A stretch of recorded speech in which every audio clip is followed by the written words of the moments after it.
Anniversaries come and anniversaries go, but this one was worth celebrating. It was the 1-year anniversary of the day I discovered that my marriage was over. I know what you're thinking. Who celebrates something like that?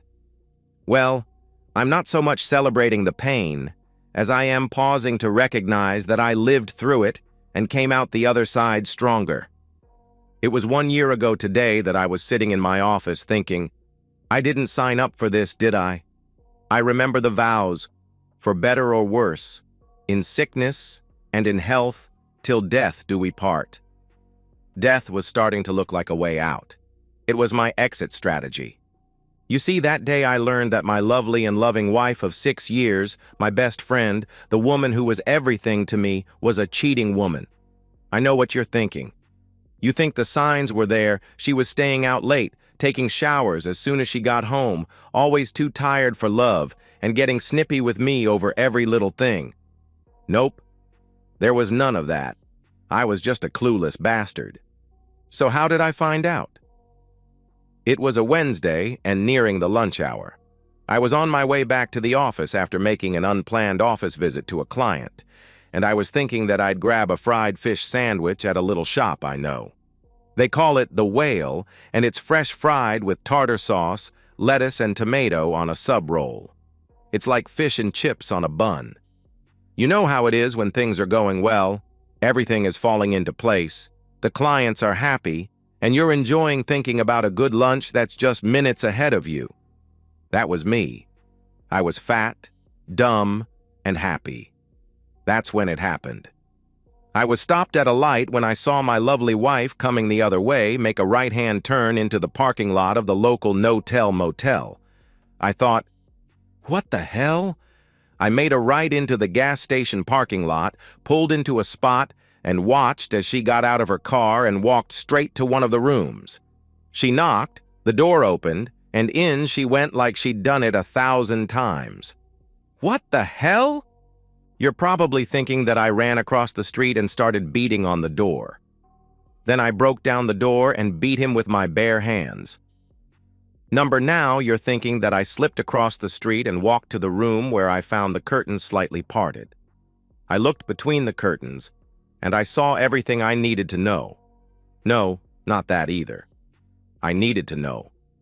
But I didn't need for her to know I knew.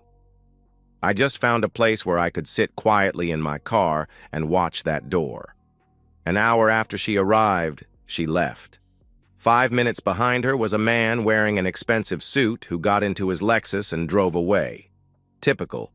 I always thought a Lexus was an overpriced affectation for someone who was showing off. I was useless that afternoon. I didn't even try to work. I just sat in my office and researched divorce on the web. It was as bad as I'd heard. Whether I went with no fault or adultery, the outcome was the same. Damn her. They were going to pay. Then I realized that I didn't even know his name. How was I going to make him pay when I didn't know who he was? That night the fates intervened. I'd hardly said 2 words to her all night, and she was asking me what was wrong. What the hell did she think was wrong? Was she feeling guilty? Was she afraid I knew something, or was her thinking so disconnected and her behavior so compartmentalized that she didn't put my attitude and her actions together? I was watching the late-night news, and there was a local story about a bank being robbed at the lunch hour. They had footage of the robbers, and the woman looked passably like my wife. She was wearing a COVID mask, but the hair and eyes, along with her height and build, made her a good twin for the woman I'd married. Of course, I knew it wasn't her because she was in that motel room laying it down for that jerk with the Lexus. But I could play dumb with the best of them. Hell, maybe I'm not even playing. The next morning, I called the police department and asked about the robbery. I was told they were working several leads, which is cop speak for we got nothing. Component placement, so I ever so innocently told them that the woman looked a lot like the woman who lives down the street from me, and I gave them her name. I also told them that she recently bought a new car, which was a half-truth because I bought it, and I happened to know that she wasn't at home when the robbery occurred. That last bit was sure as hell true. I figured they'd knock on the front door, have an embarrassing talk with the cheating woman, and at the least I'd get a good laugh out of it that would carry me through the next few weeks as I filed divorce papers.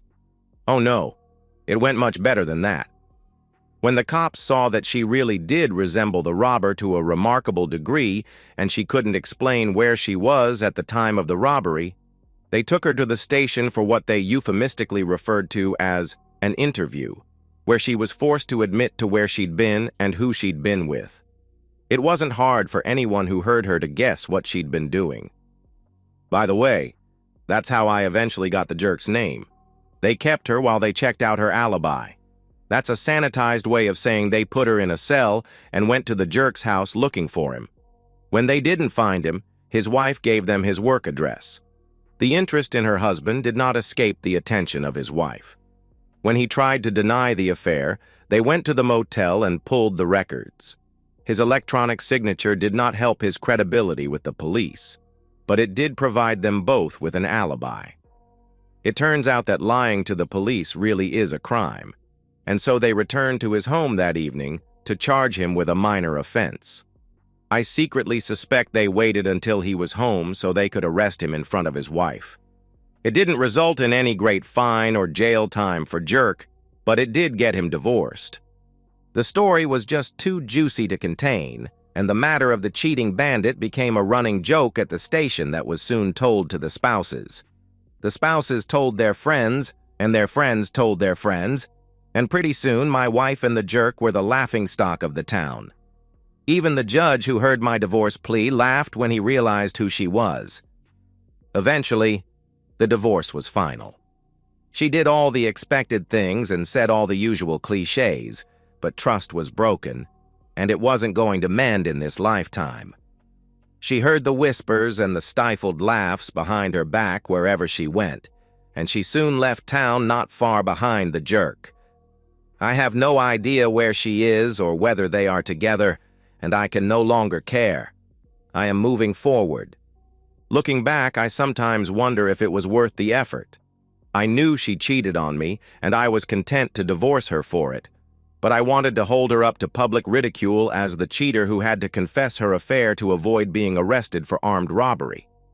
I imagined her having to admit, "Sure, I'm a liar and a cheat, but I'm not a thief."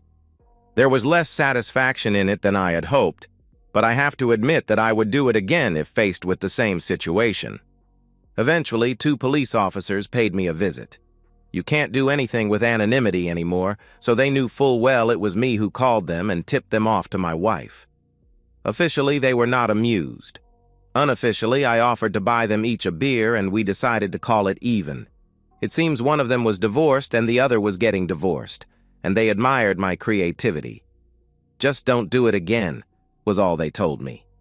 I wasn't sure whether they meant reporting my wife as a bank robber or marrying her in the first place, but either way, I agreed to both. So here I am a year later. I've rid myself of the deception that plagued me, and I'm rebuilding my life. I had a few minor friends who were really friends of my wife and who knew about her betrayal, so I had no difficulty cutting them from my life. Then I doubled down on the good friends who stood by me. I didn't date until the divorce was final. I took that time to work through my emotions. Then about a month ago, I met a delightful woman my age. She too is divorced from a cheat. We have that much in common. She too is rebuilding her life, and she too has made it her life's work to find the very best bourbon made on earth.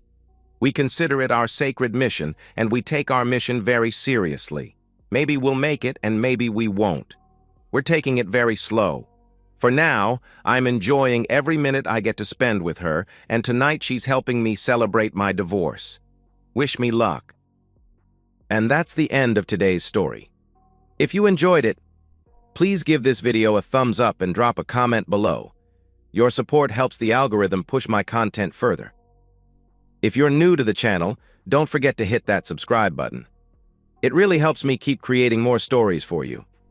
Thanks for watching, and I'll see you in the next one.